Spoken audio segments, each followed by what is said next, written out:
Hi everyone, welcome back to Philosophy 101. In today's video, I'm going to talk about things that you would want to consider when you're choosing a partner. The reason why this topic is really important is because intimate relationships can either make or break us. So now that we know that relationships are important, how do you pick someone who is, I don't want to say perfect, but how do you choose wisely? First up, emotional connection. Even before you get to the physical connection, make sure you have an emotional connection with this person. The problem with establishing or starting off a relationship with a physical connection is, again, let me digress a bit into our human biology. Basically, in our reproductive years, which applies to both males and females, our body is pushing for us to reproduce.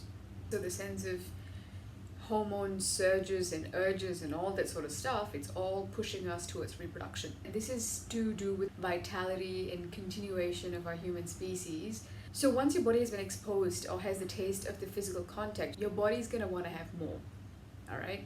So what happens is that even if, let's say, your relationship is emotionally taxing and draining, you're going to stay in the relationship because of the physical needs. What does this do? You don't have any emotional compatibility, but you're not physically addicted to this person. This is why sometimes we do see people stay in toxic relationships, and one of the reasons is because of the physicality of it. The problem with this concept is that you guys may be great together in bed, but that does not necessarily translate to the fact that you guys are great in a relationship, because emotions are way more complicated than the physical part of a relationship. So, first rule, establish the emotional connection, and then even the physical touch would feel different. Secondly, alignment of values. What you believe in versus what your partner believes in. I'm not saying it has to be exactly the same, but it has to follow a similar pattern, or at least be parallel in certain aspects. The reason why I'm saying this is because our values, our principles, it's literally the foundation of our daily lives. All right? Now, when your values don't align, there is going to be friction. And you can compromise, you can give in to certain things, but even rubber bands have that saturation point where they snap. You can just bend as much as you can, but you're going to snap one day. So, values. It's very, very important that your values align. Number 3, be aware that your partner and you are gonna go through this evolution in the coming years. This is especially true for those between 18 to 30.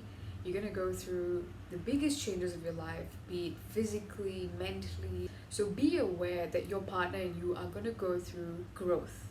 And this growth is not necessarily parallel. Example would be, let's say we have an experience, okay, something happens and two people are experiencing it. These two people are going to have different perceptions of the same experience, okay? So no two people are going to have the same exact perspective or perception of an experience. You and your partner can be going through the exact same thing, but you guys are evolving independently. I've heard this phrase many times in many relationships around me. There's always this common trend where they say, you're not the person that I thought you were, or you're not the person that you used to be, you've changed.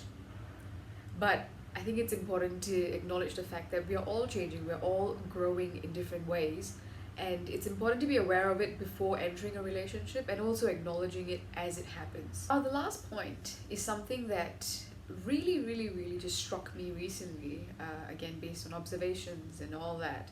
The partner that you choose for yourself is a reflection of how you perceive yourself. Okay, take a moment to just take that in.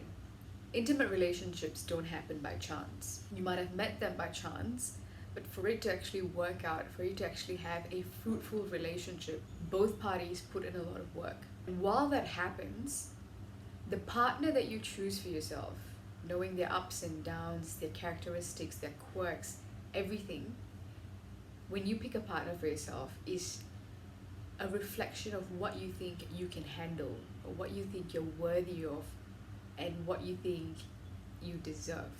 But for these 4, if you notice, all of these require you to have a good understanding of who you are.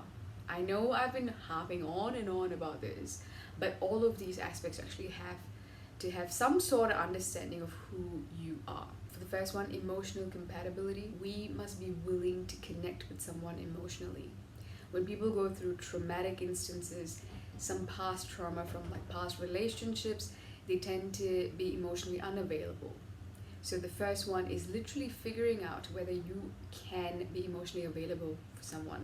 Number two, alignment of values, knowing what you believe in. What's your morals and principles? What is the foundation of your life? And also having this conversation with your partner about your values with your partner. I think it's extremely important. Number three, being aware that your partner is evolving, but also at the same time you're evolving. So giving importance to your growth while helping your partner grow as well. A lot of self-awareness revolves around this concept. And the last point, where your partner is a reflection of who you think you deserve, is also a reflection of your self-worth. So the reason why this video is really important is because, like I said, intimate relationships can make or break us. When some things aren't considered before getting into a relationship, because these relationships, I don't want to call them emotionally taxing, but we do invest a lot of our emotions and time and effort in building this beautiful relationship. It's really important to consider a few things for this relationship to actually last long. The problem with not considering these things before getting into a relationship is that it can cause clashes, it can create friction, it can be really taxing on your mental health, and it can be really toxic to a point where it can go to physical abuse. And we don't want that, especially from someone we love, or hurt someone we love. So think about these things before getting into a relationship. Have an open, honest conversation with your partner to be before you guys commit to a relationship. This is just part one. I will drop part two soon. Let me know what you guys think in the comment section, and I'll see you guys in the next video. Bye!